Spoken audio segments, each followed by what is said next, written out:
আসসালামু আলাইকুম। আজ আমরা দেখব ফল টেম্পারেচার OS3 লেন্স 8400 ইনভার্টার কীভাবে সলিউশন করতে হয়।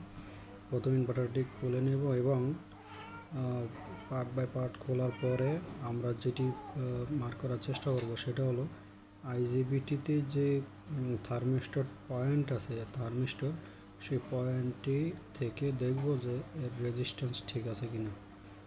দেখার পরে আমরা যেটা বুঝতে পারবো যে IGBT যদি ভালো মনে হয় এটা থার্মিস্টর তাহলে রাখবো, আর না হলে IGBT আমরা চেঞ্জ করে দেখব। তার জন্য আমরা খুলতেছি একে একে। আপনারা ধৈর্য সহকারে আমাদের ভিডিওটি দেখতে থাকুন।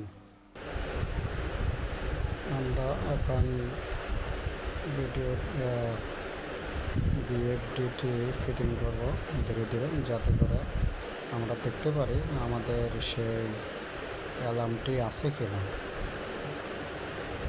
যদি প্রবলেম সলভ হয় তাহলে তো আলহামদুলিল্লাহ, নাহলে আমাদের পুনরায় কাজ করতে হবে। তো আমরা যা দেখানোর চেষ্টা করতেছি ডিয়ার ভিউয়ার্স, সেটা হলো IGBT কীভাবে ফিটিং করতে হয়। তো আমাদের ফিটিং কাজ কমপ্লিট। এখন আমরা ধীরে ধীরে সেই কানেক্টিং স্লটগুলো বসানোর পরে আমরা টেস্ট অথবা স্টার ড্রাইভার দিয়ে ফিটিং করব। এরপরে আমরা সময় এবং ফিটিং করা শেষ হওয়ার পরে আমরা এটাকে সব কিছু ঠিকঠাক থাকলে আমরা পাওয়ার দিব, আই মিন 440 লাইন দিয়ে চেক দিব। তো আমরা কন্ট্রোল কার্ড বসালাম। এবার আমরা কিপ্যাড, যেটাকে আমরা মনিটরও বলতে পারি, আমরা লাগানোর পরে পাওয়ার দিলাম।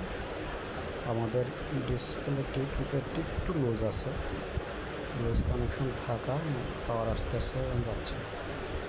তো আপনারা দেখতেছেন যে হ্যাঁ, আমাদের ইনভার্টারে কোনো অ্যালার্ম নেই। ওকে, ঠিক আছে।